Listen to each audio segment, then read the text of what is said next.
I'm guessing he's family. Bro. That's how I'm going to. Total bullshit. That's how I'll find him if you let me.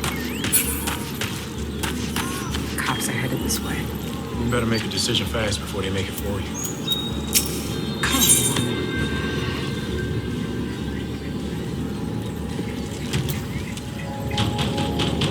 What's the password?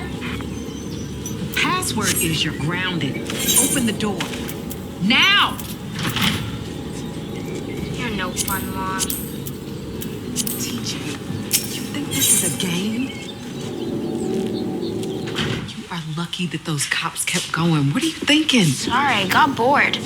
Mom's been making me hang decorations all day. It's better than what I'll do to you. Come on. Finish helping.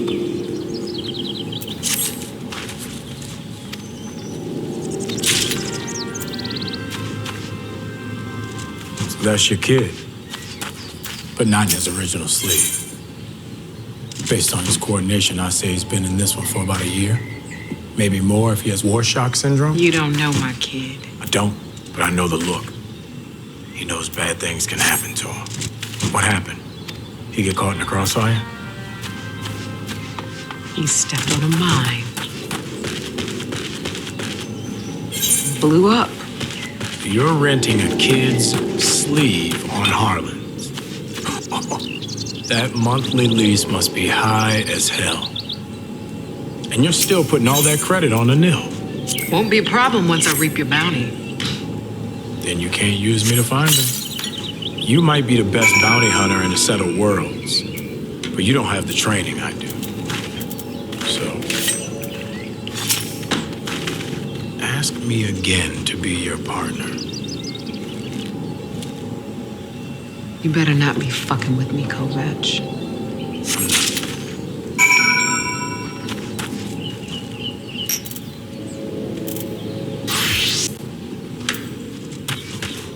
So we good? Wait, how am I supposed to contact you? Don't worry. I'll be in touch. Happy Harlan's Day.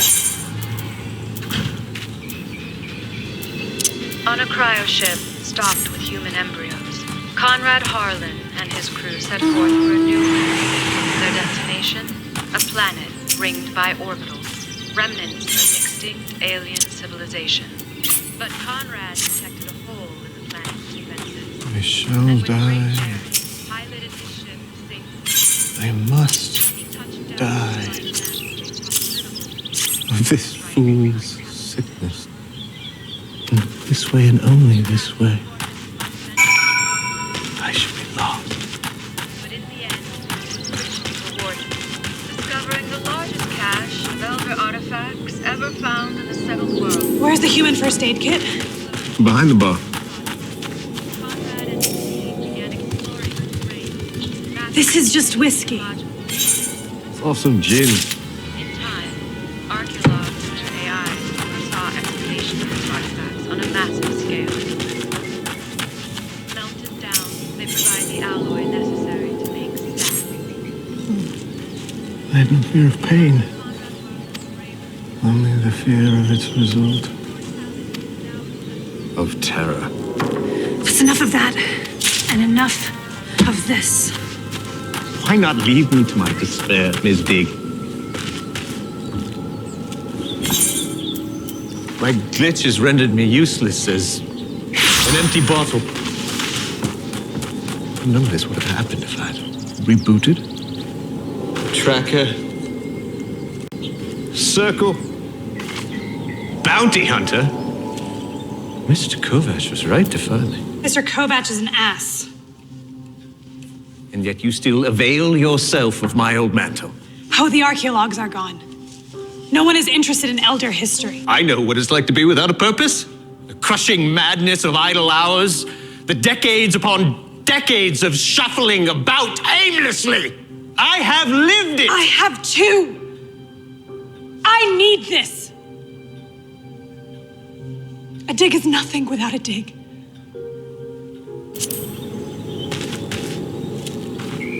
Yes.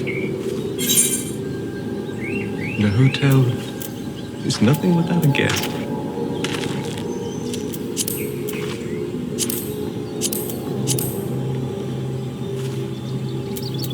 I know what I must do. I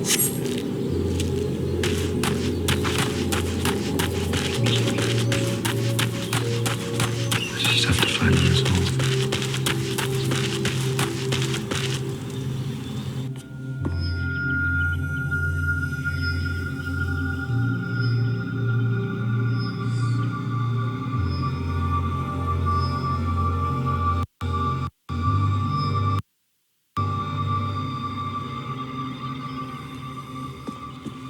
I need to see him.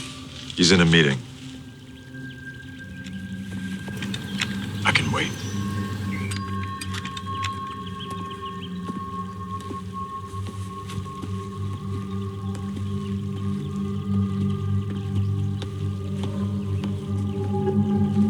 No hard feelings, huh? You shouldn't have come back. You impose like your family, but Tanasere isn't your father. Relax, Yukito. I'm not here for your inheritance. I've had enough of fathers.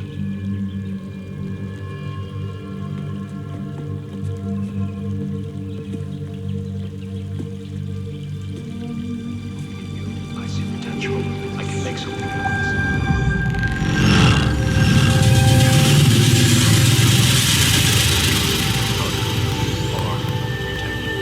We protect.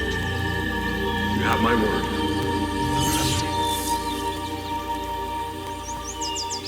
I know what you're thinking.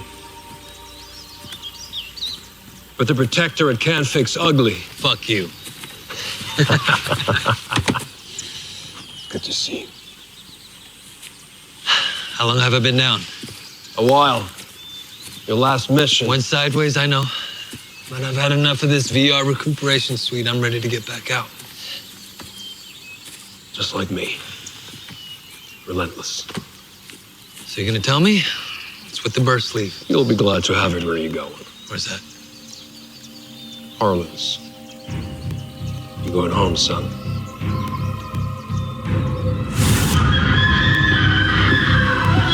Any progress? Not yet, sir.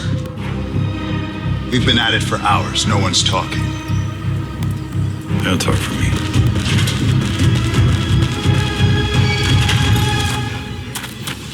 No. Put those in the kitchen.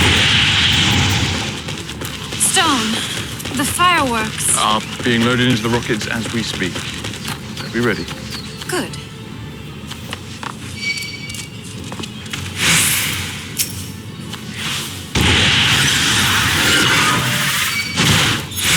Quite effective.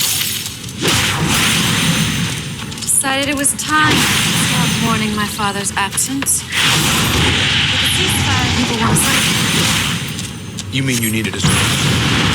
Well, I'm sorry to say I don't think some wine and pretty lights are gonna make people forget about that. You called it.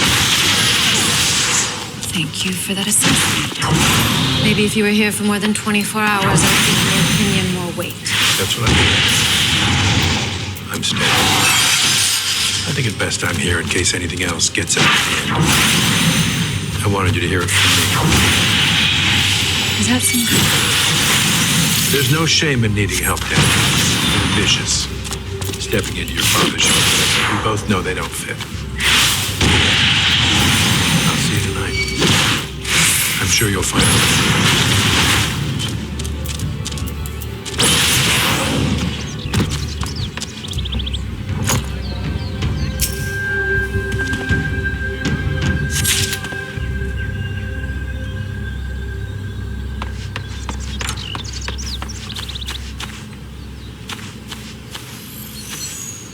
Miss Falcon, I am Poe, your humble proprietor.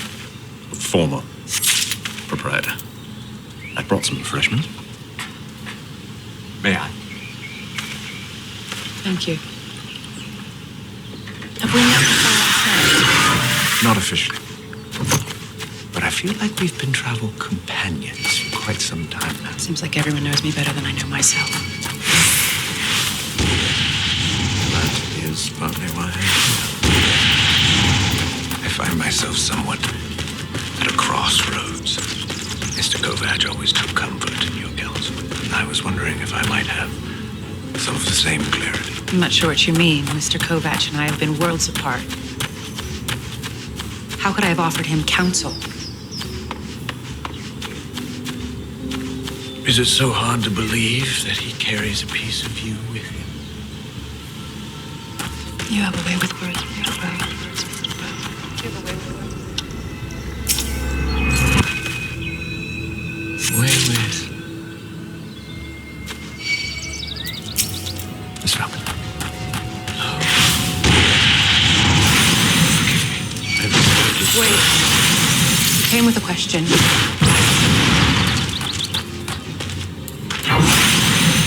You miss me.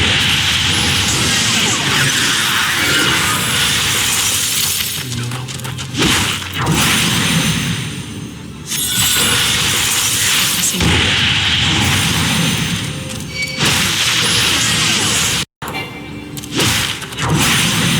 Deep, out of reach.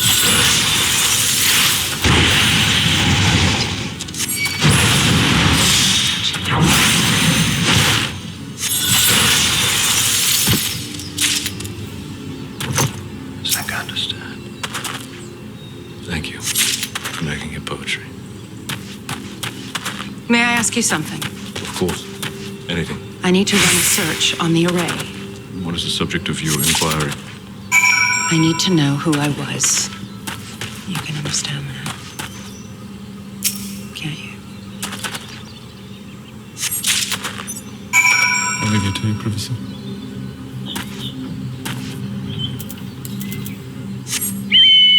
You recognize this?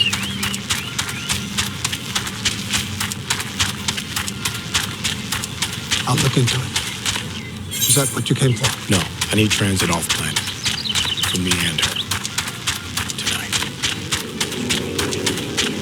False identities for you both. 2 sleeves waiting upon your arrival. With the new restrictions, the governor would have to approve a last-minute cast-off herself. Your request is next to impossible. It's safest for everyone if I take her away. Not if they learn I enabled your escape. Man came to see me today.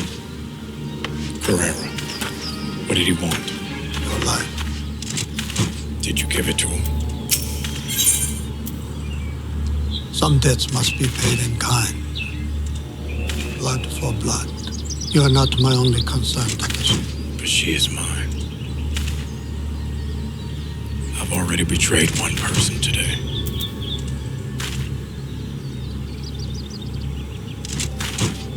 Immortality means an eternity of living with what we've done. I've lived with enough regret, haven't you?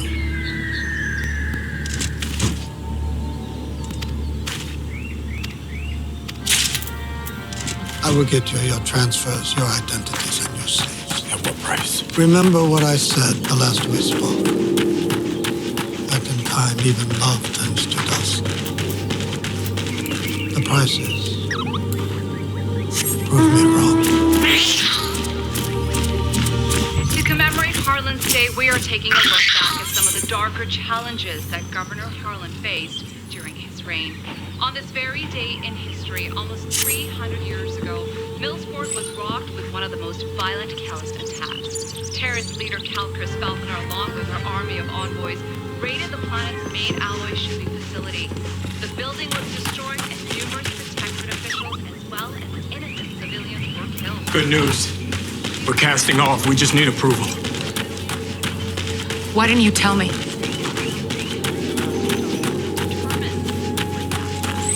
It's just protectorate propaganda. Terrorist. Murderer. Is this who you want back? I'm a monster. That's just what they want people to believe. I want to bring back death. You want humanity to live, not just exist. If you want to know who Kelchris Falconer is, take it from someone who knows. You're a scientist. You're a warrior, a leader. You created stacks so you could see the stars. You shared the knowledge so we could do the same. We took what you made and twisted it. You were never the monster. We were. But the Protectorate couldn't admit that and survive. Maybe not everything I'm blamed for is true, but I killed those myths. What if it happens again? I hurt you. You won't. You found me that no one else could.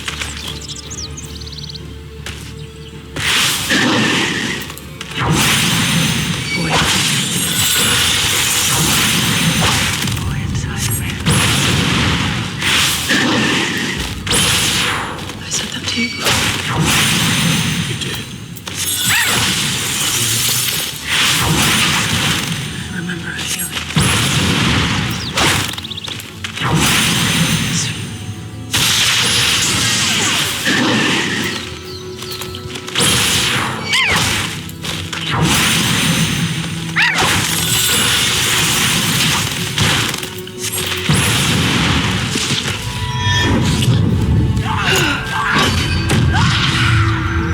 We can stop. No, please. Keep me here.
Vipers.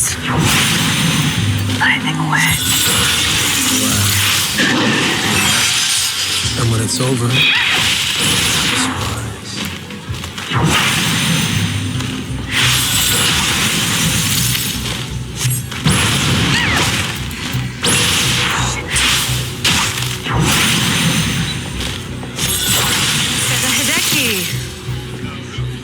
I don't recall your name on the guest list. And yet you invited me when you shut down all private casting on Planet.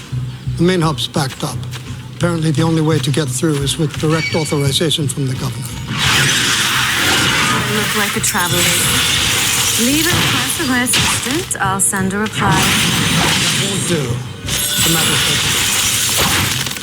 Then again, I could stay and be close to your father. Conrad always enjoyed the story, though he might not appreciate the one I have to tell.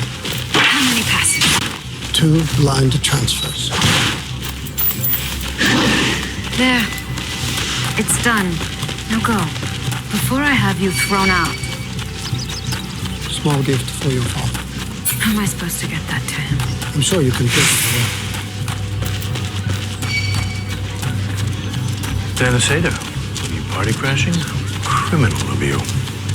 My honor's intact, unlike yours. Always a downer. Some things never change. What was that I saw? You writing sweet nothings to the governor now? I don't have time to catch up. It's just as well you shouldn't be here. With what we've done, none of us should be here. You, of all people, know.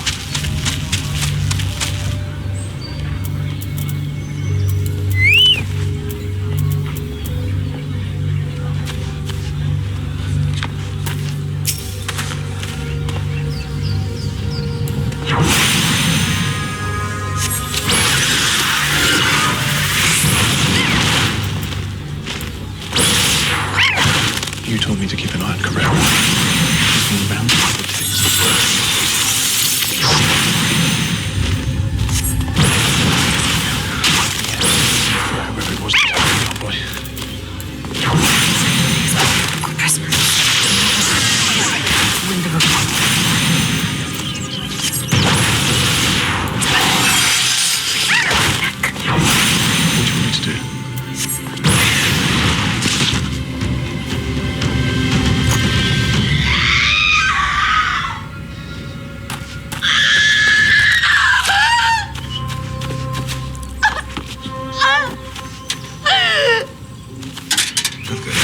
to you, Lisa.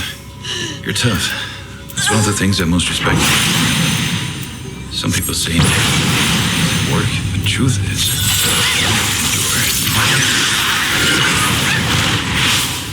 just ask them.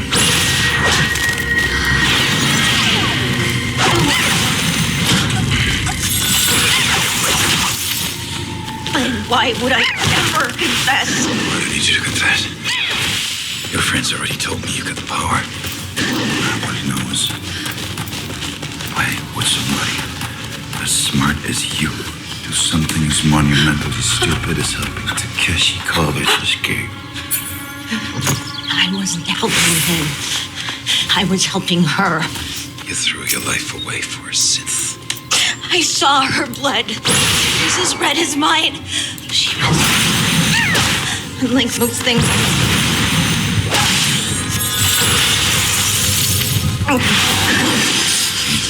It's not my first time in this room. I've seen countless prisoners tortured here. And their bones break. What they said.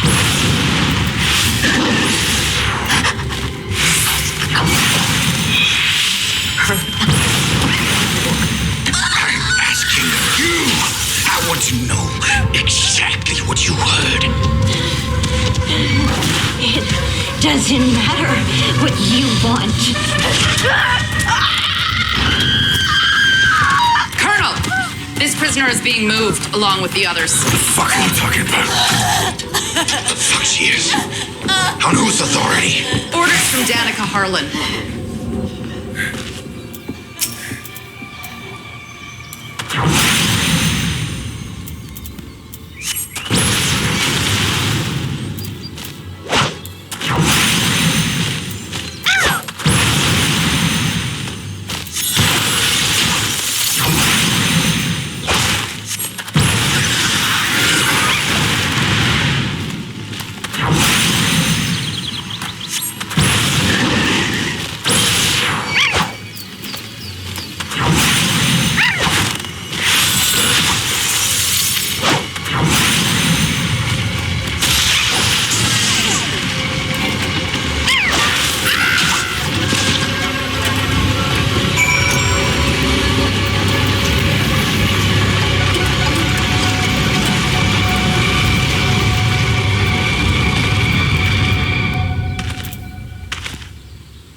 Hello, Eddie. Hello, Miss Elizabeth. Feels like you've only been gone a day. Is it forever? I still get mixed up sometimes. I was lost in darkness. No one could find me. You did. Because you see what people really need. You're more human than most humans I know. The best of us. Of all wild beauty. Distance now. I will miss you most. No matter where you are, never forget that. Stay. I heard voices. I was worried. Aren't you going to introduce us? Ah. I would. Except... Hello, Eddie. Feels like you've only been gone a day. Or is it? It is merely a hollow recording. A parting message from a very dear friend before Mr. Kovacs and I cast off from Bay City. You were saying goodbye.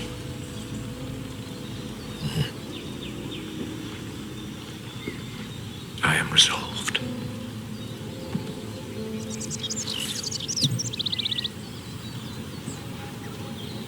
You're rebooting? But you could lose everything, your entire history. I have no interest in returning to disuse. My condition will only worsen until I deteriorate completely. It's inevitable. What if it wasn't? When I worked for the archaeologues, I designed an intricate database to catalog their findings. What if I could build one to preserve your memories? parse them from corrupt data. You think that's possible? It would take time.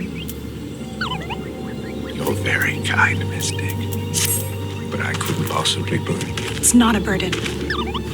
It's what I was made for. I'm not a bellboy. I'm an archivist. And some things, some people are worth preserving.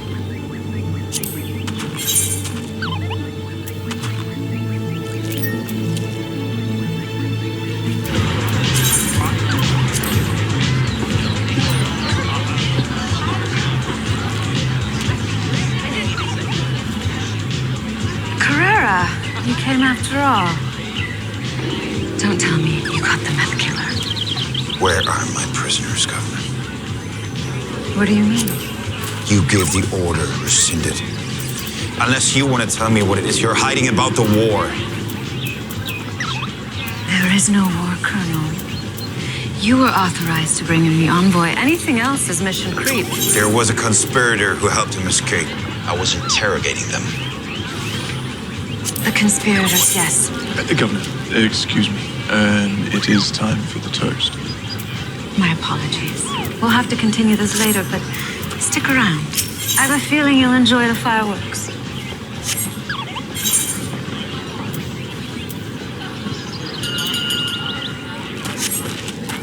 Greetings, everyone.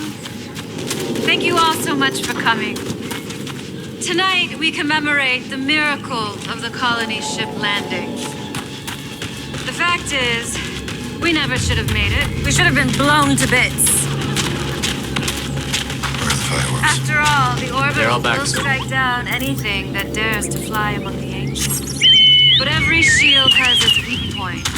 And let me tell you, we Harlans are good at finding it.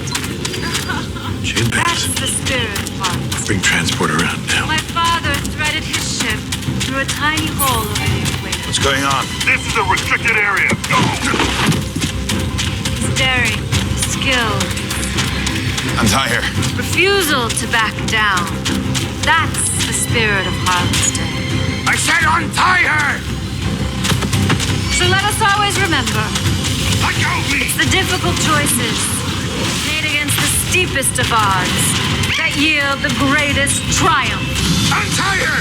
And it's in that spirit that I give to you tonight the gift and bane of Harlan's world.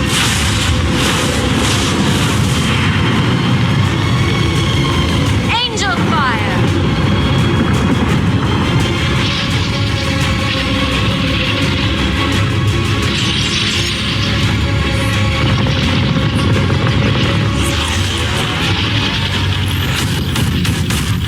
Happy Harlan's Day!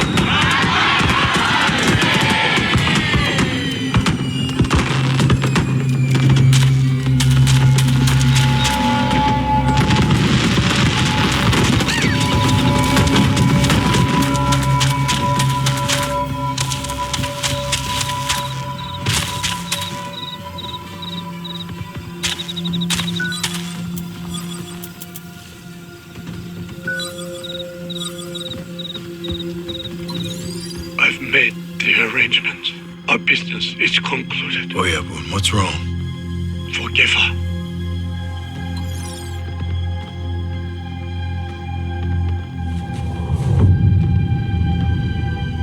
영호, 너무 못쓰기. 悲しみに暮れるが、敵討ちのメスマン、我が肉体、好き。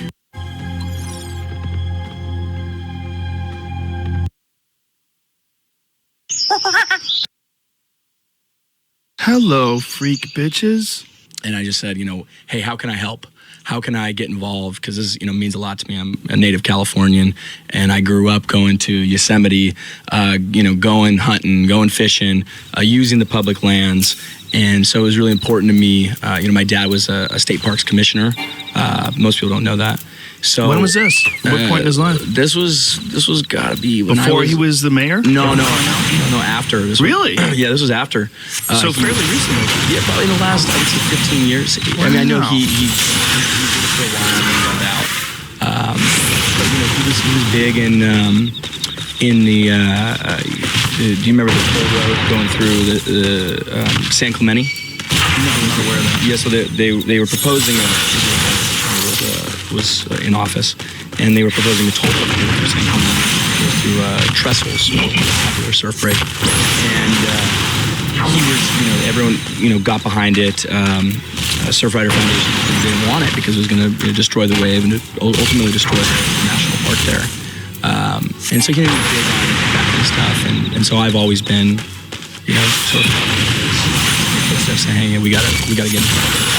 Dude, your dad's Clint Eastwood. That's so crazy. Yeah. That is so crazy. What is it like having Clint Eastwood as a dad? Like, what's your dad do?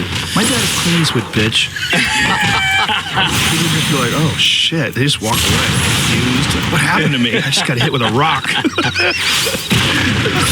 I mean, and you look like him, man. It's weird. Like, when I'm looking at you, I see your dad, like, from the old outlaw Josie Wales days. Yeah. It's, what's crazy is looking at photos of him when he was 12 and I was 12.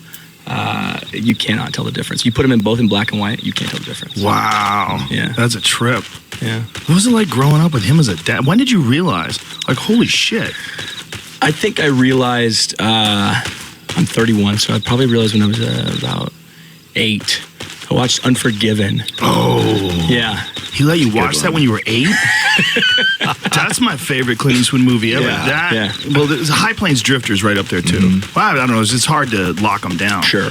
But The Unforgiven's a dark movie, man. Yeah, it's dark. William Money. Killer of women and children. Ooh, that's a dark movie, man. We all got it coming. Yeah. That's what he says in that. And it was like probably one of the most realistic killers too. Like the way he handled stuff and the way everybody else was like falling apart. Yeah. You never saw that in those movies. Well, it was about regret. It was about a life filled of regret and filled with, things that you did wrong that you wish you could have, done better. And, it was sort of one last ride to, to do something better for his kids. So I think that was sort of interesting. It was sort of a final culmination of all his westerns. It really was, and it almost like he updated them all too. Yeah. Because like in the old movies, like you'd have cowards and you'd have heroes and stuff like that, but in The Unforgiven, it took it to a totally different level, like psychologically. Like even the way he, like the switch goes off when he starts drinking and then he starts just fucking murking everybody. Like the way it was handled, it seemed so realistic. Yeah. The way everybody would fall apart and gunfights and the way... I gotta watch that again now. It's been a while. Yeah. Now I'm like, this sounds awesome. It's fucking great. It's a fucking great movie. I remember seeing it. I remember the movie. I went to see it in the movie theater, and when the credits rolled at the end, I just went like this. Whoa! Yeah, powerful one. Woo! Yeah, it's an intense movie. Fucking intense.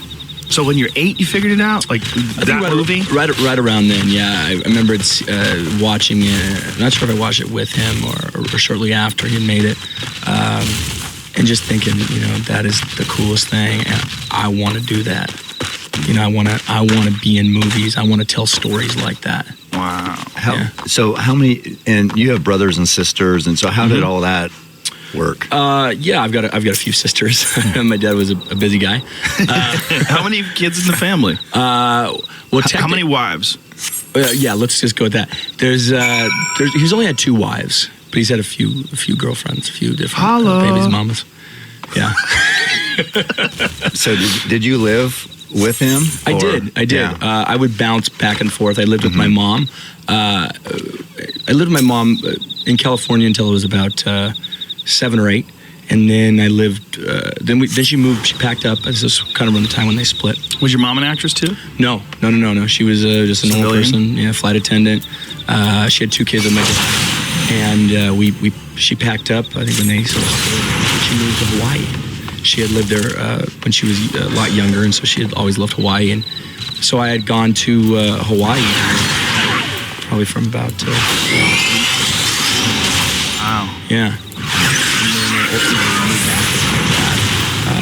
The last couple years of high school, and so yeah, it was an interesting upbringing, right? I mean, one hand I was with my dad for some time, and one hand I was in Hawaii, living there, and I don't know if you know anything about Hawaii as a white boy growing up. you're the minority. Yeah. Yeah. So it was a lot of fist fights. Did you show up with a Howley T-shirt on? Howley's Rule. Pretty much. I mean, that's a lot of people don't realize that it's pretty. Hawaii's very from like a warrior society still, and that's a great thing, kind of, because it's very primal, and it's also sort of it's one of those things where there's not a lot of tolerance for someone that you don't know or part of your family, and so for me it was tough. It was. Did they accept you eventually? Sports really bridged that gap. Football. I played football, and that really it was tough because the first year they were like, no, they were like, get the fuck out of here. That suck.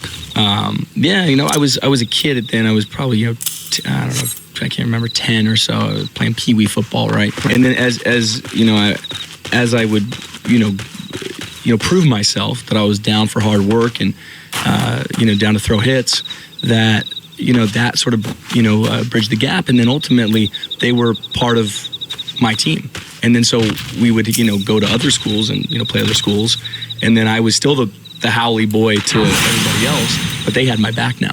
So that was cool. That would be a bizarre time, man, to be a 10-year-old and also be in that environment. Sure. It was different. It was right. Yeah, okay, well, this is what I got to do. I dealt, so we got a man up. Yeah, I have a bunch of buddies who live in Hawaii, and they say that if you're respectful and you're not a douchebag, like after a while you just feel I mean, it's I grew up also as a surfer, grown up surfing, and so there's definitely a pecking order and a respect there. Everything learned the hard way. And I think that was a good thing, ultimately, because it kind of humbles you and makes you know your place, which is good. Okay, wait. So I got to go back to the fanboy stuff. So I just want to ask. There is you started off acting with like smaller movies, right? Sure. But now you've been and tell me if I know you were in Fury.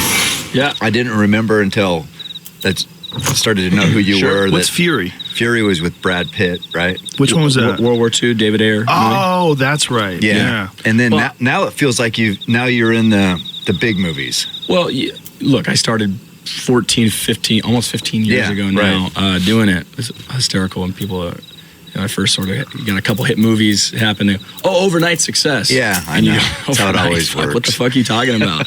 I've been at it for 10 years, at that point. Yeah. But I started doing tiny one-liners. Right. Any chance I got just to get on set, play any role, do any lines, whatever, just learn, soak it up. Yeah, I was doing that for years. I mean, I was doing that for years. Bartending, parking cars, anything. Pay the bills. Right. But how important is that? You actually worked your way through it, even though you're clean to the side. Right. That's what I was interested in. Is that I mean, it's like it didn't feel like he helped you, and I don't know, maybe he did. But. No. If you with my dad, would just laugh. Say, oh yeah. I mean, my dad's very old school, and he's very sons. He has an older brother. And it's no family. There's nothing else. It's not really and I can't think of enough because it never gave me any backup. It didn't make me go, well, I can just sort of sit around. It created drive. Hard work and drive, and those all the things it take to make someone successful. If you were 22 and he made you a star of his big movie, that would have probably ruined you. That would have looked really bad on him. Yeah, it looked weird. So, and he could do that, I guess, when in his movie. But I think the common thing you had it easy because some of the can't just some big tell him who he should cast. And if he did, it would be a mess. Yeah, I mean, and for the director, probably tell him, not doing that. When he went on TV and did that, like thing where he had a seat next to him, and he The talked empty to chair. Obama. Yeah. And he talked to the empty chair. Did you call him up and Dad go, "What the fuck, Dad? What are you doing?" No, I stay out of politics. I don't give two shits about politics. That wasn't even politics. That was just like a play. You had like a puppet show with no puppet. Yeah, I did like the intent though. Yeah, because well, whatever. Yeah, I was good with it. I get it. But hey, restraint of tongue and pen. Hey, so didn't you try out, or I don't even know how to, but didn't you audition? Audition. There you go. This isn't my wheelhouse, but for American Sniper, I did. That was his movie, right? That was his movie. So how'd that go? What happened?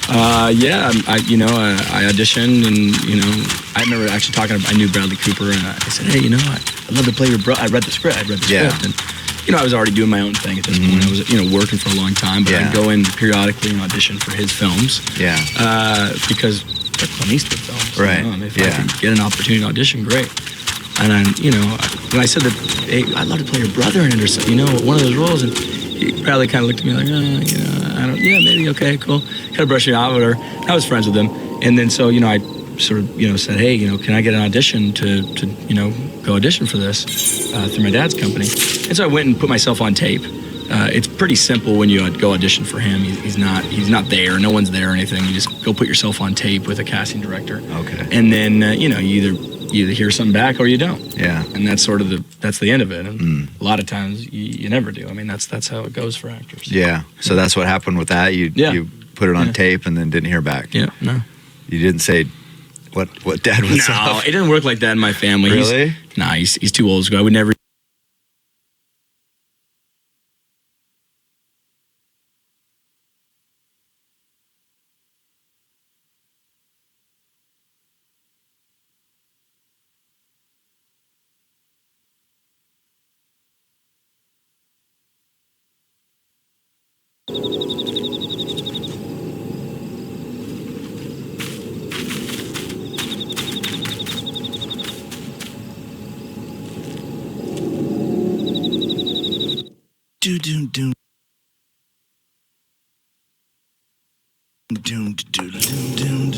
Zoos are lame in general, though, man. When's the last time I went to the zoo? I went to San Diego Zoo. That line was pissing on everybody.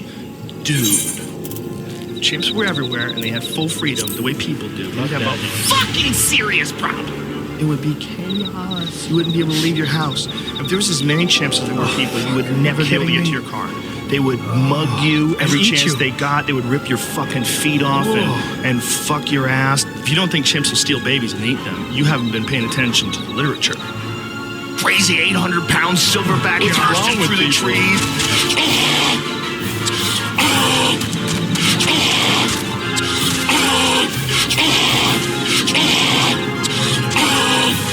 Samoan babies that can run fast. I mean, that's what's going to survive.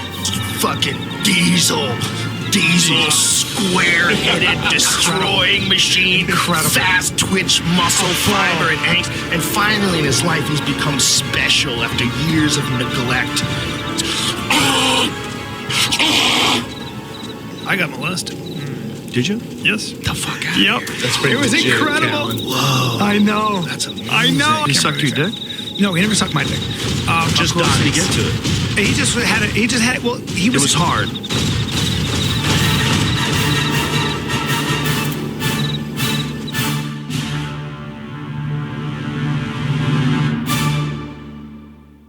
You smoke pot with Jones, right? You smoke pot with Alex Jones. I watched it. It's bananas. I watched all the memes. Oh, is this tobacco? Yes, it's strong tobacco from Mexico. I guess I am in California. This is for medical reasons? 100% medical reasons and legal. So the last few months,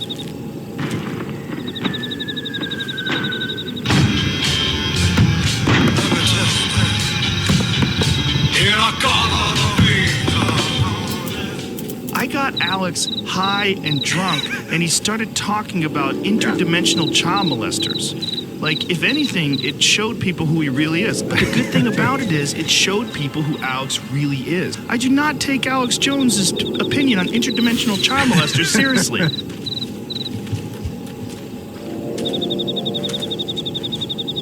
Joe takes DMT and talks about seeing space aliens and other dimensions. And then I talk about the globalists taking drugs and believing they're getting knowledge from other dimensions. And I'm the biggest kook in the world. Oh, I had Alex on. People think I like Alex. I like him as a friend, but he's a total nutball. I had him on. He talked about interdimensional child molesters, psychic vampires. You know, he's crazy. Oh, really? I don't take DMT. It's fine that you do. I'm a libertarian. Because if you're a good person and you take the DMT and go to the 5th dimension, 6th dimension, if you believe in that stuff, they act real friendly, but Mescalito gets mean later. He's a goat, by the way. It's Baphomet's who you meet. It happens to basically everybody, unless you're a really good guy. And then you get transported to a space prison for a couple 100,000 years. And then when you come back, you don't ever come back. I knew about this when I was a kid from people that I knew that were involved in CIA trials at Berkeley. Oh, tell me about DMT, Joe. Tell me all about, you know, how you popularized it in the last 15 years. The Clockwork Elves, Joe. I heard about the Clockwork Elves when I was a little kid. And I decided I don't want to see them. Because everybody sees them. Little boat creatures with little green hats and little green uniforms. It looked just like gray aliens. Then they pull their mask off, and they don't look quite like that anymore. They wear little gray masks so they don't get too scary. Because they look like little demons. Now, see, you'll probably play that and say, look how crazy it is. You saw it. You believe it. I didn't take it. The Bible says don't be part of pharmakia because it gives you the evil spirit. Okay. Believe that growing up. And then I is taking this to get interdimensional communications. You say you've had those interdimensional communications. You have had them. But for saying that the time life book in the 30s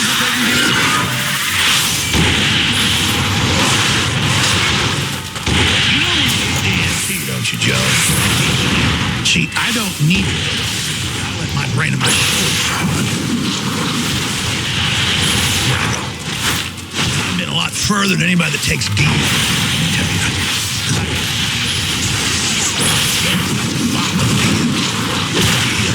DMT. Every time I sleep, it's like 1,000. My waking life is not even who I am. Oh, believe me, Joe, I know all about the DMT. The DMT.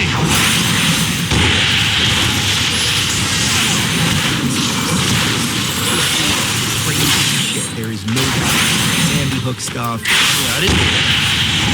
Before we did the podcast, stupid conspiracy that I dismissed, but I didn't know that he was saying that. 1998. I don't think he's a bad guy, but I think he's very wrong about a lot of things. He's very misguided about a lot of things. He says, oh, I like Alex, and he snipes me. Oh, I like you, Alex. Oh, I like you. Alex is a good guy. He's wrong. He's wrong. He's my other best buddy.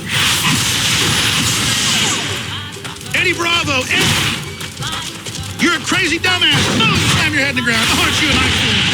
Putting up with me saying that. This is stupid when I watch all that. I'm not dumb. I don't sit here and play a Machiavellian game. I'm a straight shooter. I'm from Texas. I keep hearing him now about Anthony Bourdain. Expose some child pedophile ring, and that's why they suicided him. It's fucking stupid, man. I mean, this is fucking stupid. This is stupid thinking. Man, I really like Alex Jones. He's a really good guy. He's a little bit funny, guy.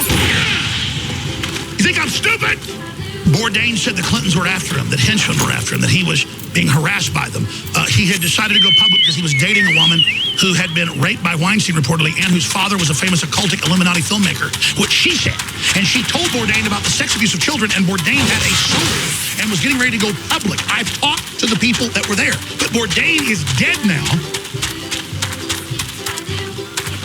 Magically, and they got rid of his body faster than they did with bin Laden's in the ocean, if you believe that. Yeah, there's Bourdain saying he's been experiencing Hillary's wrath and it's no fun. But you know, Alex Jones is wrong for even asking a question. Said George Soros was a Nazi or something. Yeah, I saw the apology. He was captured by the Nazis. I mean, he was like... Play this gate. Conspiracies.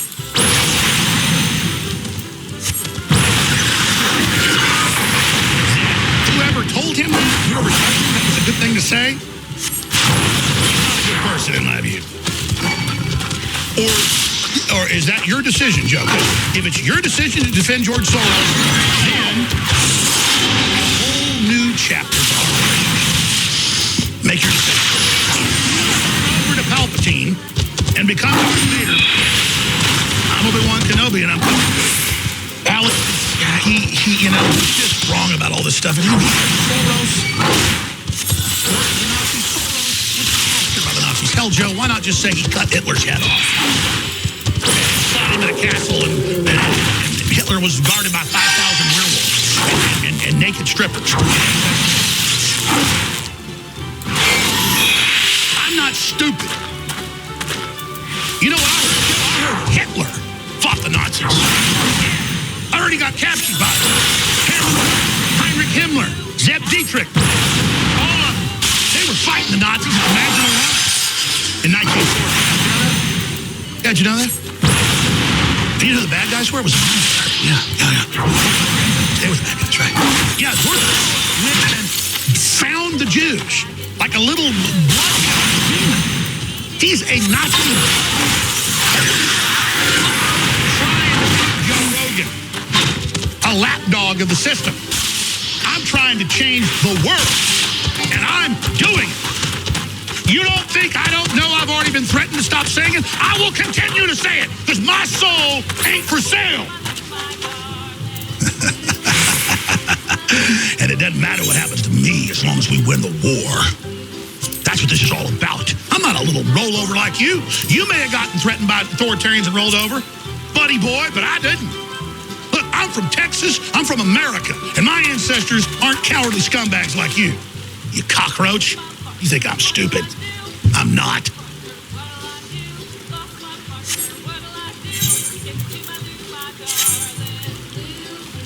I'm not bragging here, but you might know what I've done. Does anybody know who I am?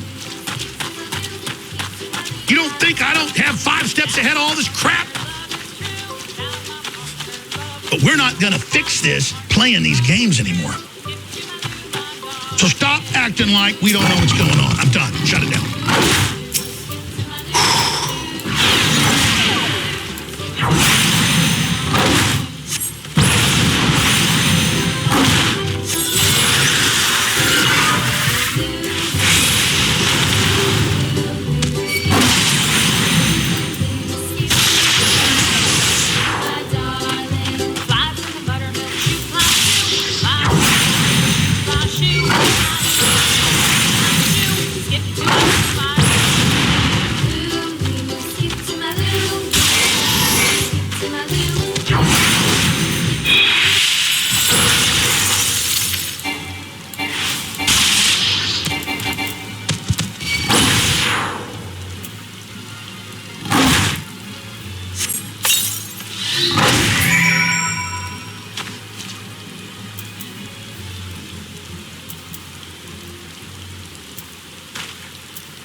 What we really enjoy about cruising is being able to take our house and all its creature comforts and go to an extremely desolate location where we can have the entire beach to ourselves and living off the grid.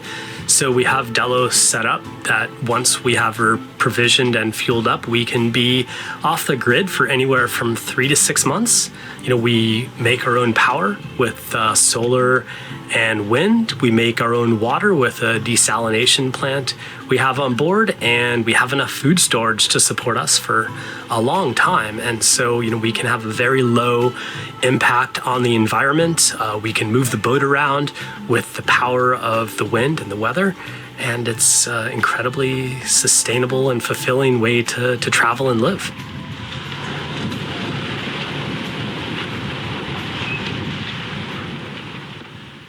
Over the course of the entire trip, 10 years, we've sailed Delos 83,000 nautical miles, which is the equivalent of circling the Earth at the equator just over 3 times. We've visited 6 out of the 7 continents and sailed in every major ocean in the world. My name is Karen Troutman, and I am born and raised in Sweden. My name is Brian Troutman, and I was raised in Flagstaff, Arizona. This is little Sierra Ebba Troutman. She is 6 months old, and she is a little sea baby. She loves the ocean and she loves sailboats, huh, Sierra? Yeah. I'm originally a software engineer, but now I am a full-time sailor and YouTube video maker. I knew nothing at all about sailing, but I read lots of books, I read lots of blogs, and I came up with a 4-year plan. Basically, at the end of that plan, I sold everything I owned. I sold my house. I bought a sailboat named Delos, and I took off on what was supposed to be an 18-month sailing trip headed towards New Zealand. I was studying landscape architecture in Australia and went on a backpacking trip to New Zealand where I met Brian, and he asked me if I wanted to go sailing for the weekend. And that was 9 years ago now. Wow. Yeah, I never left. I had never sailed before, and it was absolutely life-changing. I fell in love with it straight away, and of course fell in love with Brian too.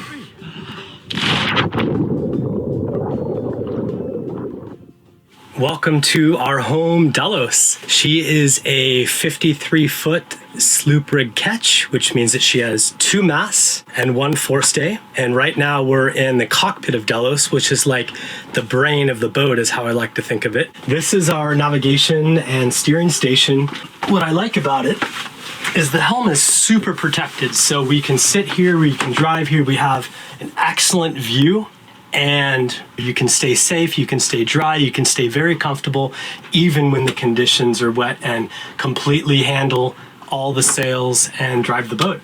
Back here, we have some more sail controls all in the cockpit. So to sail Delos, we actually never have to leave this area, which makes her a very safe boat when we're sailing short-handed, and when the weather gets bad or you're sailing at nighttime, you don't want to leave the cockpit and risk falling overboard. So it's a very cool area. When we're not sailing, this is also where we spend most of our time. So this happens to be really our outside porch, our living room, and everything sort of all rolled into one. So welcome into our kitchen. This is really a one-man kitchen or one-woman kitchen. It's not really big enough for 2 people, and it's kind of narrow, which makes it really good when we're on an ocean passage and it's really rough, so you can hold yourself in. You also have this, so you can clip yourself in, so in case it is really rough, you don't go flying across the whole boat. We have everything that you would find in a normal kitchen, I would say. We have, full sinks. We have an induction stove, which is very, very nice, so we don't have to worry about propane and stuff. We have just a normal little oven, and it's all kind of attached to a gimbal system. So when we're healing, this stove can swing with pretty good force, and we won't lose our dinner on the floor. Up here we have a toaster, which is a bit of a luxury, and we have some fresh potatoes, onions, and stuff like that, things that don't need to be refrigerated. It's kind of like a puzzle. So everything, like the pots and the pans, have its place, and if you put it in the wrong place, the things won't fit in there. We also have a cabinet here that is a bunch of random things, and it kind of just extends down. You never know really what to find down there. It's a bit of a surprise. Here we have, you know, our bowls and our plates and our sauces. You know, just normal stuff. Cutlery. This is our fridge. Yeah, for being a boat, I would say it's a very nice fridge. Most fridges on boats are top-loading, and I have not heard one single good thing about a top-loading fridge. So it's very nice when it has a door and you can have everything like organized in there. One other thing that I'm extremely happy about is our washing machine. It's just the smallest one that you can find on the market, basically. But we do run it every second day to do the diapers for Sierra, because we use cloth diapers on her to save a lot of trash, and I would not want to wash it by hand, so I'm very happy about this feature. Another feature is her little chair that we have strapped in right here. So she can sit here and eat and be part of, you know, like us making dinner and stuff like that. This is the navigation, communication, and electronics station on Delos. This is our single sideband radio. So this is a ham radio, and it allows us to communicate via voice and also an analog modem via email for thousands of miles. So if all the communication systems ever go down and Armageddon happens, we can still talk to other people out there. We have our VHF radio that allows us to communicate like close distances, basically line of sight. Boat instruments, this gives us our speed and the depth. And then down here, this is maybe the craziest thing that most boats aren't gonna have. This is the server rack that I installed for the satellite communication system. So this is what allows us to basically beam internet to us in space anywhere in the world. So we have a couple of safety devices, so fire extinguisher. And this is stands for emergency position indicating radio beacon. So if we're sailing in the middle of the ocean and we have a situation, the boat is on fire, the boat is sinking, something like that, we can activate this by pulling this cord in the back. And it has a built-in GPS, and it transmits our position and our boat name and who we are to the satellite in orbit. And then it's picked up by the closest maritime authority. And they will route like a Coast Guard if they're available, or a cargo ship or something to try and help us. Over here, this is our water gauge. So it's super simple. We carry 1,000 liters of water on Delos, but 500 liters. And when we fill our tank up, enough water to last us for this water maker is capable of making 200 liters, or approximately 50 US gallons an hour. So this is our living room. This is basically where we do most of the things when we're inside of the boat. You know, eating, we work here, you know, lounge around. You can fit a lot of people, which is very nice when we have a lot of crew on board. One other thing that I really love with Delos is that we have so much food storage. This is all food and stuff, and if you come down here, inside the sofa, we have freezers. It's a bit empty right now, because we haven't used it in about a month, but it is really, really cool to have freezers like this, because we catch really big fish, or if we're going off-grid for a long time, you know, it's important to have. So we have two of those on each side of the sofa. On this side, right now, is Sierra's. As she's getting bigger, it's been a bit challenging with her starting to climb and stuff, so a little, they don't like to call it cage, but it's a playpen. So we can close this up. You can still be part of the action. You can see here. You can leave her in there if you need to do something like change the sails or something is going on where she needs to be put in a safe place. That's where we put her. Do you think she likes it?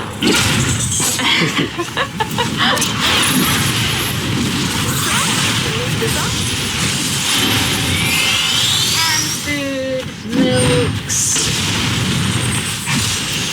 All the floors being ripped up and it's deep builders, so all the canned food, we name them all so we can easily and we take the labels off to prevent the spread of cockroaches. That's the procedure, but it works well and we don't have cockroaches.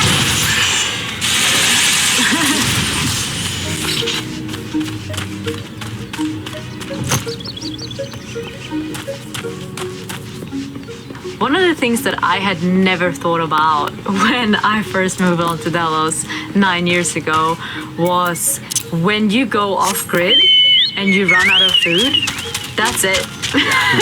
There's no more getting more when you're out there. There is no store close to you.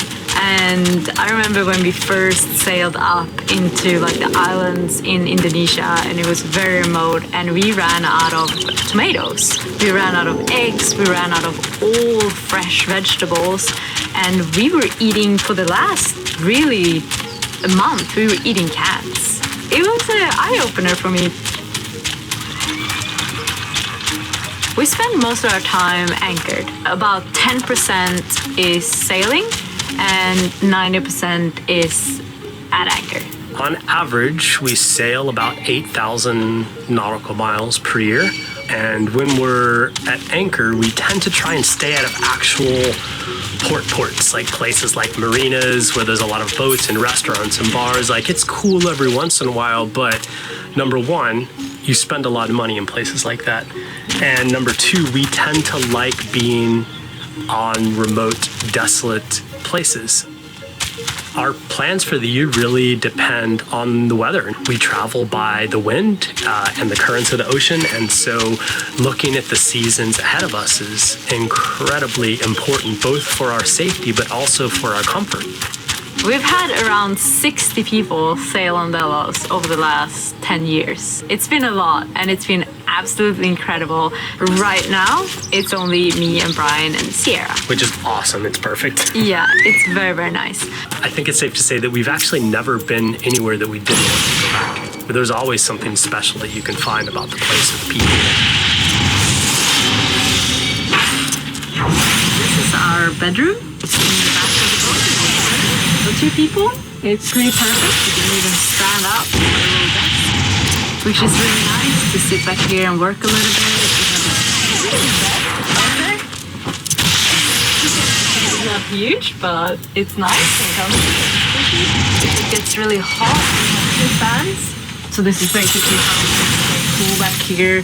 We never unless we're in a marina.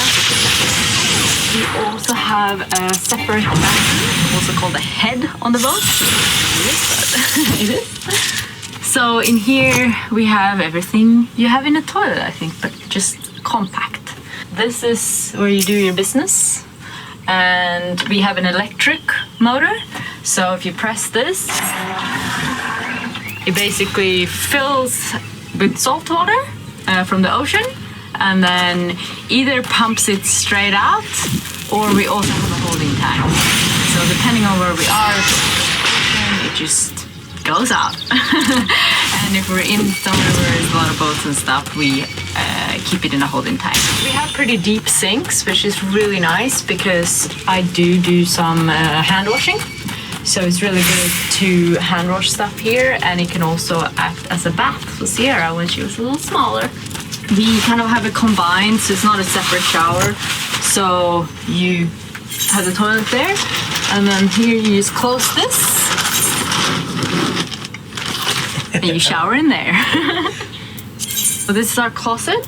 It's not very big, but it's pretty perfect for us. And I've actually gone through a lot of our clothes and just got rid of a bunch of stuff and just have the necessities. So this is all Brian's clothes on this side, and all of my clothes on that side. But we do have some smaller cabinets too, like here I have my clothes. So to maximize even more storage, things that we don't get to like that often is under this bed. But it's very heavy. So under here is all of our kind of storeway stuff, that long-term storage. So we have some extra sheets, some cold weather stuff, cold weather clothes, and it's quite a lot of good storage down here. It's very nice to work back here too. Pull this little chair up. You can sit back here and do your computer things. Very, very nice. This is a very, very good safety feature on Delos. This door is actually a watertight bubble. So if we would get a hole out, back here, we could close this door and this whole area back here would be separated from the front of the water and we would still float. So we have a few of these on Delos and it's crucial if you get a hole in the boat and so you don't sink. We have the forward cabin. You can see 3 people up here if you're very, very good friends. Otherwise, it's good for 1 person or 2 people to sleep on one side, and then you kind of have this other area on the side as a little sofa or where you can put your stuff. And right now, because it's only me and Brian on board, we have this as our kind of work room. We do sewing up here. This is also our diaper drying station right now, because the wind flow in here is awesome, so it dries them really fast.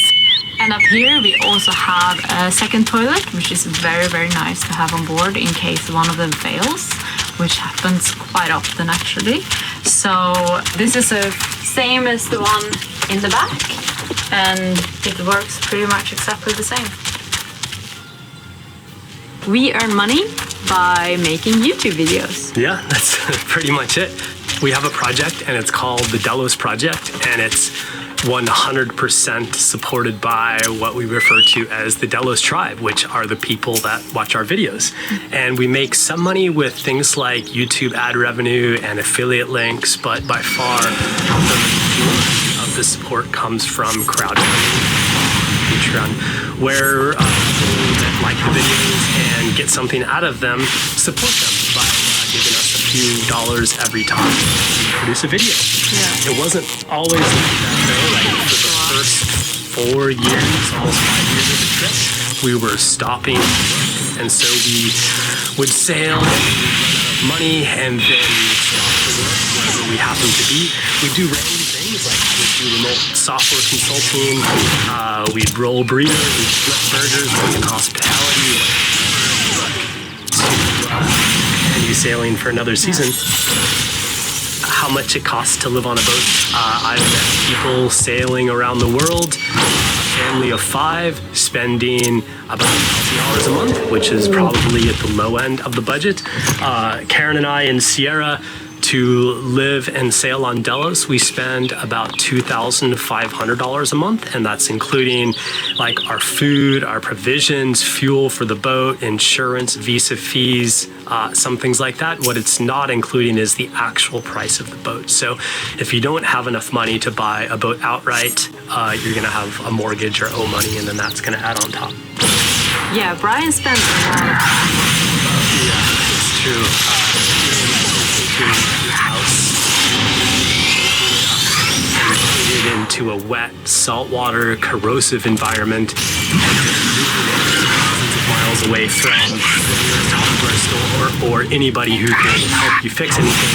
And that's a little bit what sailing around the world is like. So we spend a lot of time on the boat. In fact, I needed to be an electrician, I needed to become a plumber, a diesel mechanic, toilet repairman, air conditioning and refrigeration specialist, and everything in between. It's pretty common for me to spend at least a few full days a month just working on keeping the boat in shape. It can be incredibly expensive if you don't do your own work. And so I figure our maintenance budget on Delos is about $700 a month averaged over the entire year. And if we were not doing the work ourselves, I think you could easily triple that amount, just paying somebody, a technician, to come out and fix things. All right, now we're going to take a look at the engine room, which is really the heart of Delos. It lives in this cool little door in the bottom of our cockpit. So we just open it up like that.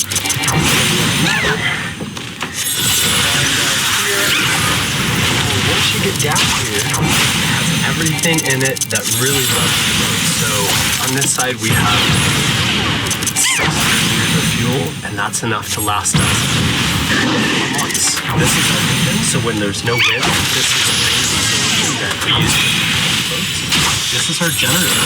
This is an 8 kilowatt diesel fuel, and when we need to charge the batteries, or if we don't have enough solar, or we need to do something that requires a lot of power, we can flip this guy on. This is our hot water heater, so we have hot water showers on the boat, which is actually quite a luxury. I don't know if you can see down here, this is our dive compressor. So we run this off of the generator, and it's what fills our scuba bottles, so we're totally self-sufficient for diving. We have which turns water into fresh water, which basically stay empty indefinitely. Without that, we'd have to go and water. Battery chargers, electronics.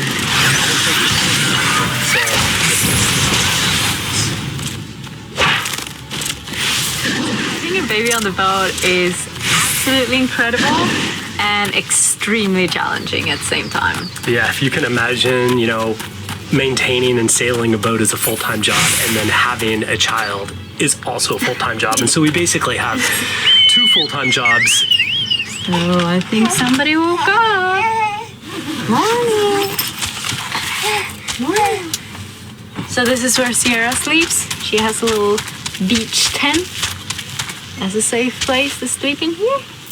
And right next to it, we change the diapers, right? And here, above Sierra, we have all our medical stuff. Everything you can think about: antibiotic, really bad sprain, need to sew some wound.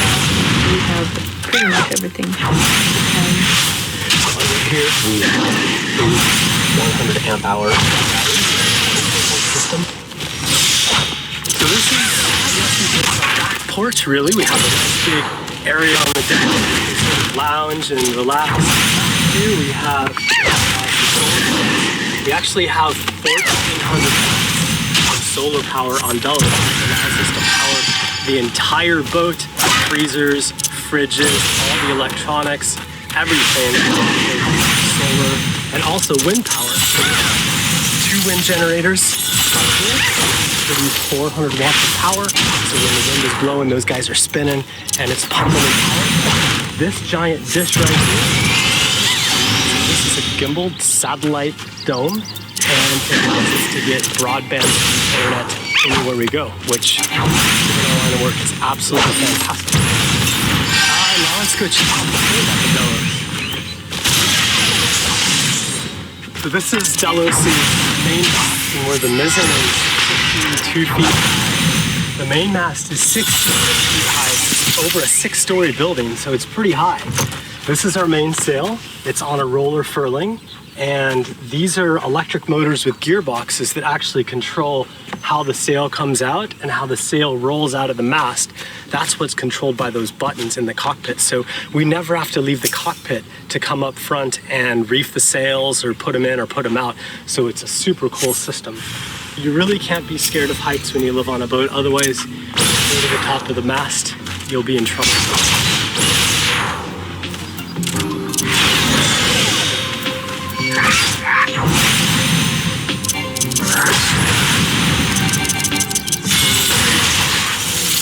You know, when you're in a storm comes by and the wind and the rain, it's a very cozy experience. On a boat, it can sometimes be a very because, you know, your house is in peril. You know, you're here and midnight because we felt sudden buzz, and the weight shifted just enough to push Delos into shallow water. So instead of floating happily at her anchor, she was now bouncing off the bottom of the ocean, which is a terrible, terrible scenario to be in. So here we are, midnight, middle of the night, wind's blowing, it's raining, and we have to get dressed, we have to go outside, and we have to pick up the anchor, and we have to move the boat to deeper water. And so that's a challenge. You're always sort of living on guard and on the edge for situations like that. So because we live on a boat, things are a little bit different than a house. In this locker, we have survival supplies for worst case scenario. So here we have a gigantic manual pump. So if we start taking on water, we start pumping for our lives, literally. Here we have a life raft. So this is a 6-man life raft. It's auto-inflating. If anything were to happen, we pull the life raft out of the boat, we throw it over, we tie it on, and it has enough supplies to last for, I think, 7 days for 6 people. We have spare water, so we have 40 liters of fresh drinking water in case anything happens to our main water supply. And we also have a ditch kit. And so a ditch kit contains all the supplies that you would want to take with you if you abandon ship. So we have spare VHF radio, we have flashlights, we have food, we have even more water in here, we have fishing gear, we have signal mirrors. If worst case scenario were to come, we take all this stuff out and then we would abandon ship with it, and it would allow us to hopefully be rescued and survive long enough for somebody to find us.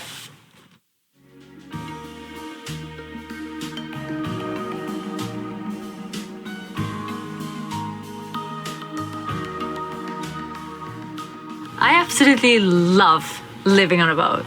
It's extremely special, and I think one of the things I love the most is that you are so connected with the weather and nature. You literally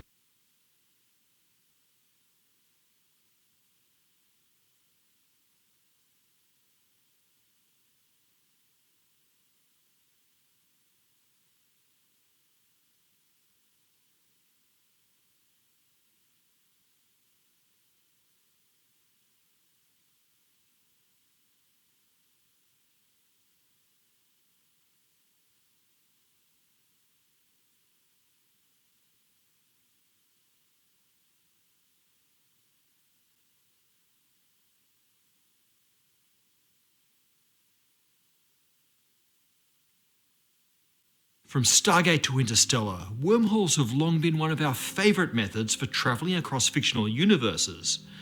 But they've also been a very serious field of study for some of the greatest minds over the last century. So what is the hold-up? When do we get to wormhole ourselves out of here?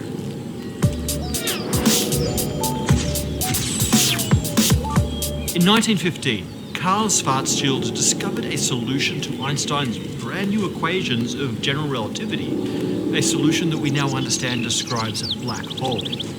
But before black holes were ever taken seriously, the Schwarzschild solution revealed the possibility of the wormhole. In 1916, Ludwig Flamm realized that in certain coordinate systems, the gravitational hole described by the Schwarzschild solution was not a dead end. Rather, it was a two-sided funnel, but leading where? As we saw in our recent episode, the Schwarzschild solution describes two symmetric regions of space-time, and the funnel itself is the wormhole connecting them.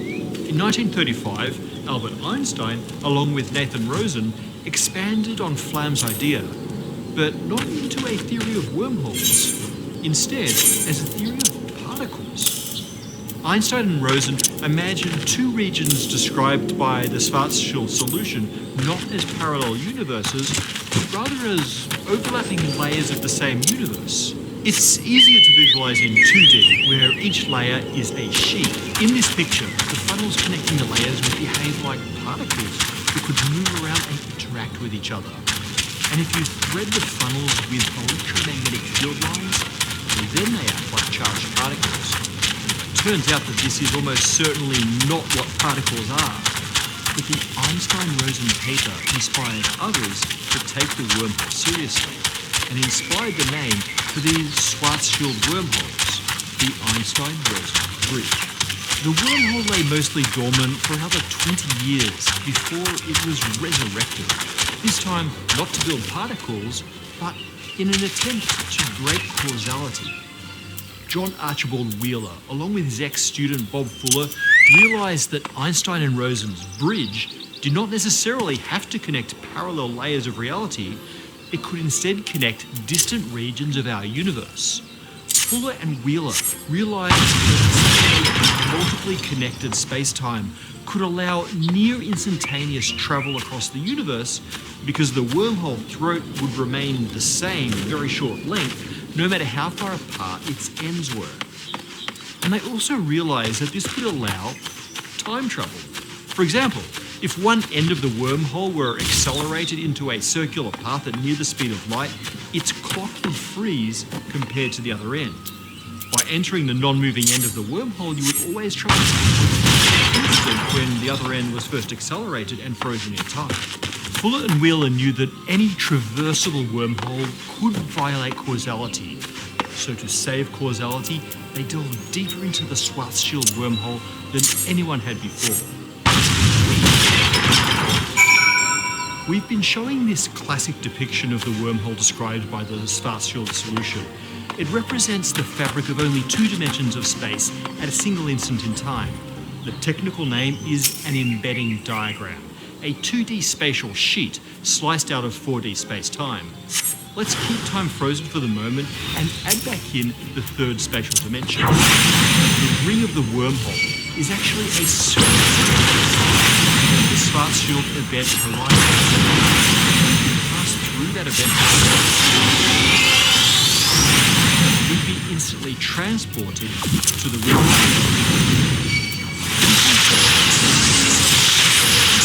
Add back the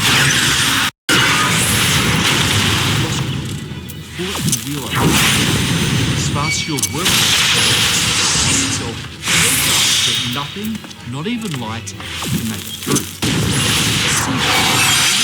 Going back to a representation that we saw in our this is the Kruskal-Perez diagram. Before we go into the complexities of it, check out the previous episode for more details, but the theory is that moving up means moving into the future, and moving left means moving towards the black hole. But space and time coordinates are blended and mutated so that time doesn't freeze at the event horizon, which itself becomes this 45-degree path. Sub-light speed paths are always at a steeper angle. The strange extra layer that Einstein and Rosen discovered is represented as a mirror reflection to our universe. The black hole also has a mirror reflection that we call the white hole. The black hole represented here is a so-called eternal black hole. No matter where you are in the universe, if you travel to the left at any possible speed, you'll find the event horizon and enter the interior of the black hole. But what if you could travel at impossible speeds? Then you could potentially reach this strange point, the nexus between the white and the black hole. The Kruskal-Perez diagram shows that faster than light travel is needed to cross the wormhole. But to really understand this, we need to see how the wormhole evolves. The embedding diagram we saw was a particular time slice of the Schwarzschild spacetime. If we instead take a slice a little further in the future, we see the wormhole throat has narrowed in width, and passing through means crossing 2 event horizons, and the region in between is the inside of a black hole. When that time slice hits the singularity, the wormhole has closed. If we include time slices in the past, we see the full evolution of the wormhole. It opens, it widens, it shrinks, and then pinches off. The Schwarzschild solution really represents... It accurately describes a non-rotating black hole if you just consider its future state, where the wormhole is pinched off. Consider its entire timeline. It describes a wormhole that opens and then shuts again. Fuller and Wheeler showed that even at the speed of light, nothing can get through such a wormhole. So, the Schwarzschild wormhole is not traversable. But that did not deter science fiction writers from adopting the wormhole as the go-to intergalactic travel mode. One of the first examples was in Carl Sagan's novel Contact. To make sure he got the physics right, Sagan called up his friend, Kip Thorne. Sagan's initial idea was to make the wormhole a two-sided black hole. Of course, we all know that such a Schwarzschild wormhole cannot be traversed. Thorne knew that too, and so quickly derived the equations describing an actual traversable wormhole. As the story goes, this man was scribbling in the passenger seat as his wife drove the family on their vacation. Now, with Kip's help, Carl got the wormhole right in the final version of the Contact. It's a good thing that he didn't send the code. So, just how do you design a traversable wormhole? Well, the equations of general relativity permit any smoothly varying shape to the fabric of spacetime, and any topology. The only limitation is the nature of the matter and energy that spacetime contains. In fact, by defining the geometry you want, e.g. a wormhole, the required matter distribution is automatically given. Kip Thorne and his student Michael Morris figured out a range of matter distributions that would keep the throat of the wormhole open. But all of their solutions required a type of matter that seems to not exist. They needed a substance to resist the collapse of the wormhole, and we call such a substance exotic matter. A common way to think of exotic matter is anything with negative energy density. Something with negative mass could produce the required negative gravity, but actually exotic matter is a broader class of weirdness than that. Thorne and Morris describe a type of matter exerting an outward pressure capable of holding open a wormhole, but without the enormous mass or energy density that would normally accompany such a substance, and that would counter the outward push. In general, exotic matter violates the so-called energy conditions of general relativity. These are constraints that are placed on allowable distributions of mass and energy in Einstein's equation in order for those equations to make physical sense. But these energy conditions are more guidelines than rules and have been observed to be violated in some cases. For example, in dark energy and in the Casimir effect. The Casimir effect is by far the most popular speculative mechanism for opening a wormhole. In it, two conducting plates that are brought very close together will block components of the quantum vacuum from existing in that region. The gap between the plates will then have a negative energy density relative to the surroundings. Unfortunately, the Casimir effect is very, very weak. Probably always counted the mass of themselves, physically possible material.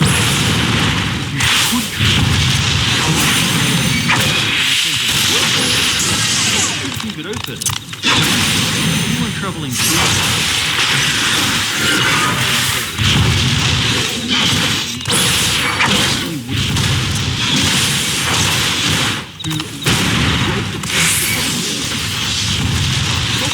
by constructing wormhole geometries that kept the exotic matter out of the way of travelers. For example, he devised a sort of cubic wormhole. Wires of exotic matter define edges, while space is relatively flat and safe for travel on the sides. It turns out there are lots of ways to make wormholes if exotic matter exists at all. Although physics has not yet ruled out its existence, exotic matter threatens horrible causal paradoxes. Many physicists believe it can't exist, if for no other reason than our very strong sense that the universe has to make sense at a fundamental level. Stephen Hawking expressed this in his chronology protection conjecture. There can be no closed time curves, paths back to your own past, except in useless circumstances, like on quantum scales or if they're hidden by an event horizon.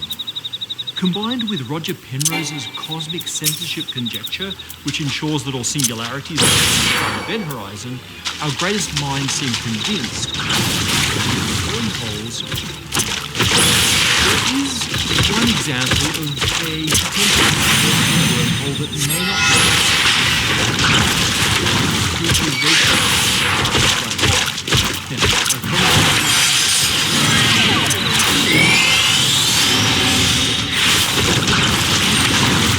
their vastly unstable, and anyway, there's no way to determine where it leads us. And that's a big killer for humans. Perhaps as big as the requirement to create a short region of space. It's probably maybe to find to fit your needs. One place, naturally, in the quantum. He suggested that on the small physical scales, the geometry and even the topology of the fabric of space-time may fluctuate wildly, its form shifting due to Heisenberg's uncertainty principle. And it may imply that tiny wormholes form and vanish in a fraction of a second. So, perhaps an extremely advanced civilization may have learned to pluck one of these wormholes from the space-time foam and amplify it to macroscopic scales, stabilizing it with exotic matter. Even if they are possible, we are a long, long way off being able to create a traversal wormhole. For the first many millennia of our starfaring future, we'll have to take the long way around the universe. But even if we can't use them as intergalactic shortcuts, wormholes are granting new insights into reality. For example, Leonard Susskind and Juan Maldacena have speculated that the Einstein-Rosen bridge may explain quantum entanglement, itself first described by Einstein and Rosen, along with Boris Podolsky. The ER equals EPR conjecture links wormholes with entanglement and may provide a passage not to distant parts of space-time, but to a deeper understanding of its nature, which we will of course discuss in an upcoming episode of Space-Time. Next week, we won't be releasing a regular episode. Instead, we're going to do the very first Space-Time live stream. It'll be an AMA, Ask Me Anything style, at least you can ask me pretty much anything, and also just a chance to hang out. Seriously guys, I really need people to hang out with, and there's no one I'd rather hang out with than you lot. The live stream will be next Tuesday, the 28th, 5 p.m. Eastern US time. I hope to see you then. Okay, so last week we talked about these bizarre giant gamma-ray structures that seem constructed from near the Milky Way central black hole, the Fermi bubbles. Let's get to the comments. Leo Willenberg asks whether we've observed Fermi bubbles in other galaxies. Well, actually yes. Google image search for superbubbles. A lot of what you'll see is the galaxy NGC 3079, which has very similar structures to the Fermi bubbles, in this case observed with the Chandra X-ray satellites. Leo also asks whether the bubbles might be caused by dark matter interaction with the black hole. Well, I'm afraid I don't know of any theory of dark matter that would do that, but who knows, dark matter is weird, but probably not. Marwayne Belhaj asks about the interstellar medium. Isn't the space between the stars and galaxies empty void? Well, actually, no. Particularly within a galaxy, gas, radiation, cosmic rays, and dust. When I say full, I mean it's everywhere, but it's very diffuse. Most of the space with ionized hydrogen, protons stripped of their electrons, with densities between 1 particle per cubic centimetre and 1 particle per cubic metre. It's vacuum-y enough to kill you fast, but there's enough of the stuff to produce, for example, the Fermi bubbles. Morpheo corrected me for good reason. I said that here in my apartment I'm not floating off in space somewhere. But Morpheo points out that I really am floating off in space. We all are, along with the entire planet. Way to make me feel better about being locked in my apartment, which I now see as a cool spaceship. And Leo Schultz was already onto that. Apparently I reside in a golden pyramid floating above the galaxy. Well, now I do, in my dreams at least. Andrew Ballard criticised my use of the expression global pandemic, stating that obviously all pandemics are global. So far, Andrew, so far. As soon as we have our first galactic pandemic, everyone will be very grateful that I was specific in this case.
There are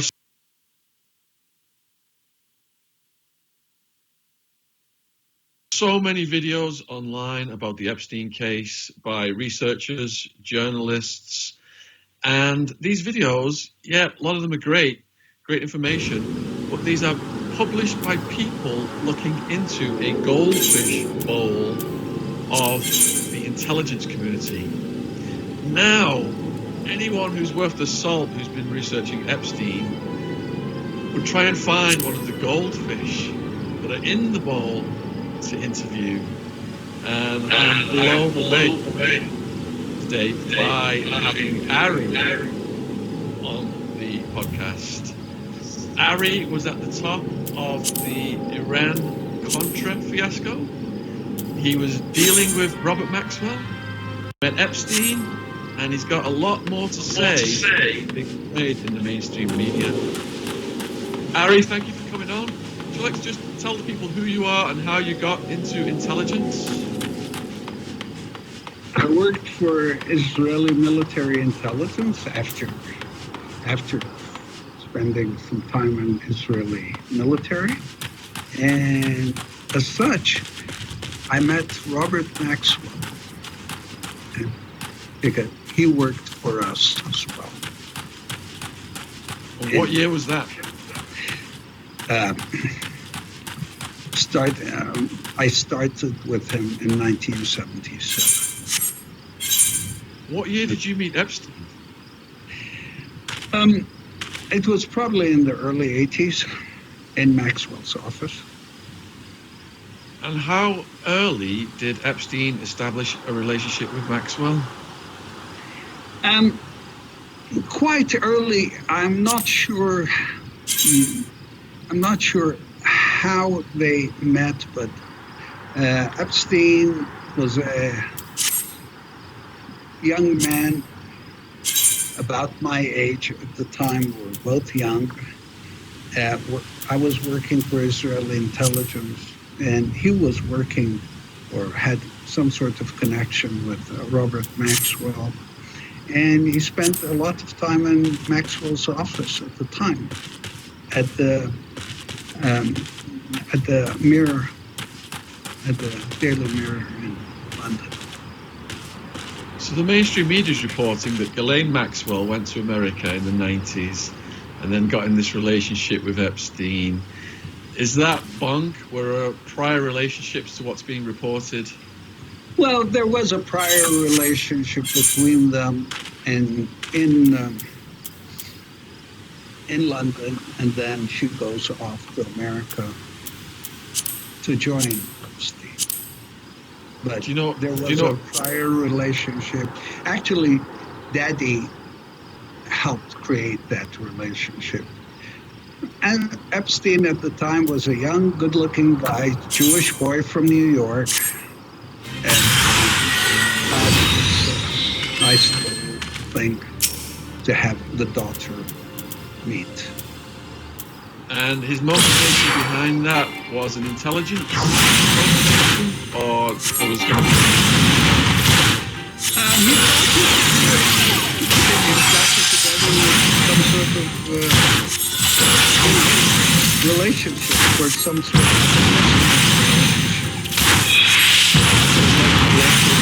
power by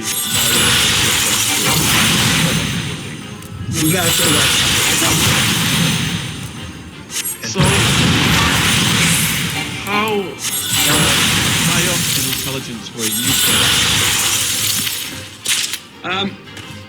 At the time, I was working for military intelligence. Everybody mistakes it for the Mossad. I was not working for the Mossad. I was actually working for civilian, working for military intelligence.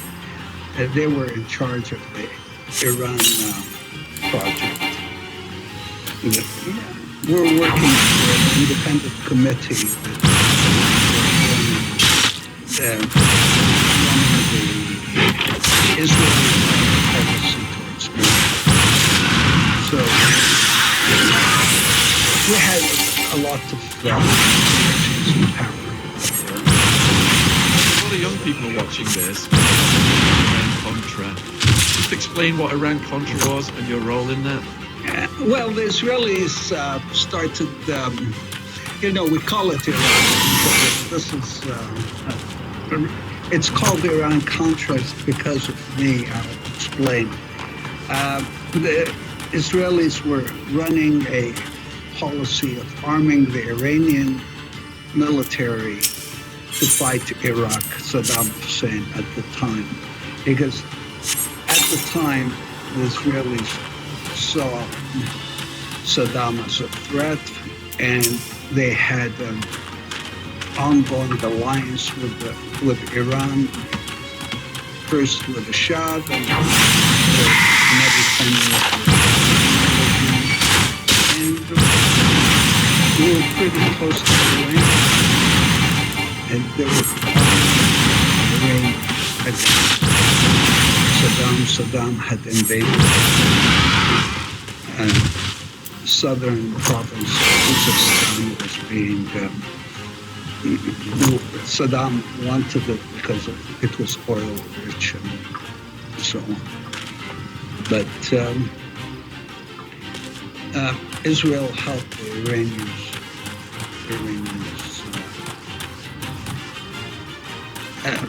throw Saddam out of Iran.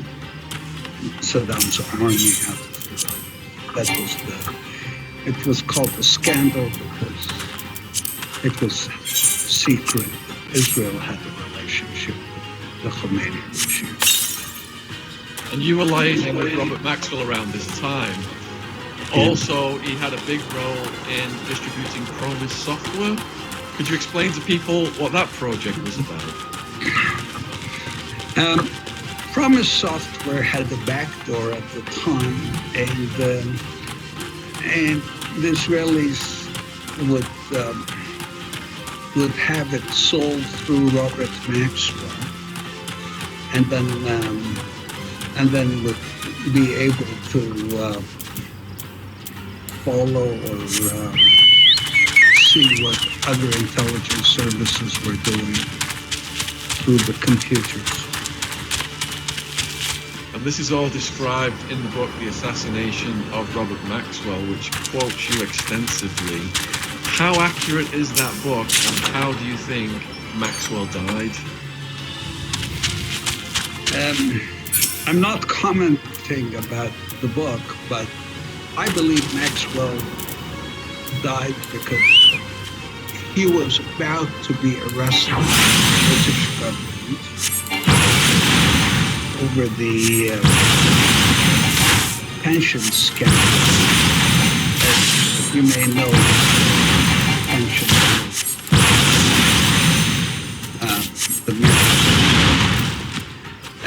and the Israelis did not want them to sing. So I believe the Israelis took care of them. Well, that's a very relevant answer, and I was hoping you would say something like that because I believe that people didn't want Epstein to sing, and he met his untimely demise. Do you think that is the case? Maxwell and Epstein probably had a similar end. Now, in the book, they are putting that on Israeli intelligence, taking Maxwell out. To take someone out in a federal US prison, would that have to have been a concerted effort between multiple intelligence agencies? I would assume so. I spent time in, if you read my book, I spent time in MCC in that same facility. Almost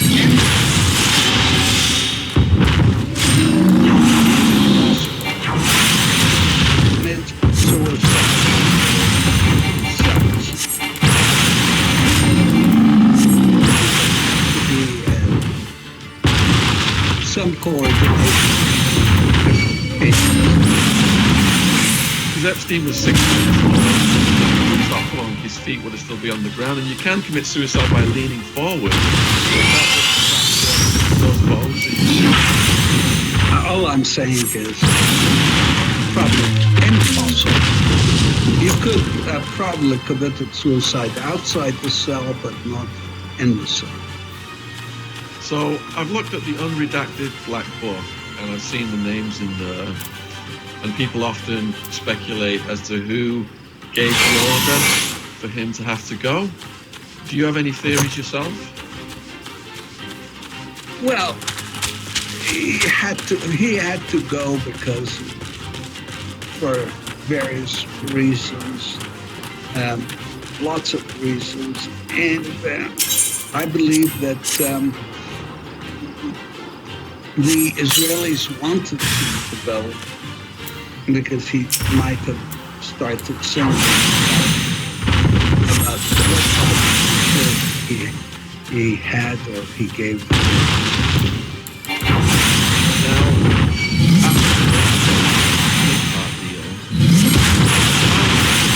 And why later on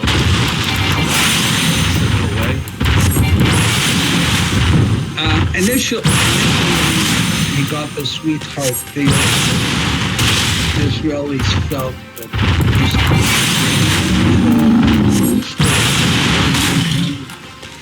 but then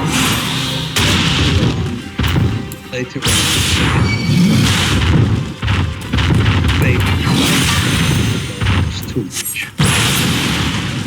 So how did they feel about the co-conspirators? Ghislaine Maxwell, Jean-Luc Brunel, Leslie Wexner, just to name a few? If I were them, his co-conspirators, I'd go hiding. I'd just disappear. Do you have any theories as to where they may be hiding?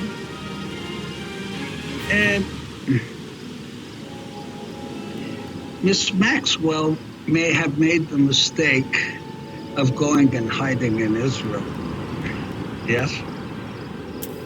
Thinking that she would be protected there. And she's probably is protected there, but under control.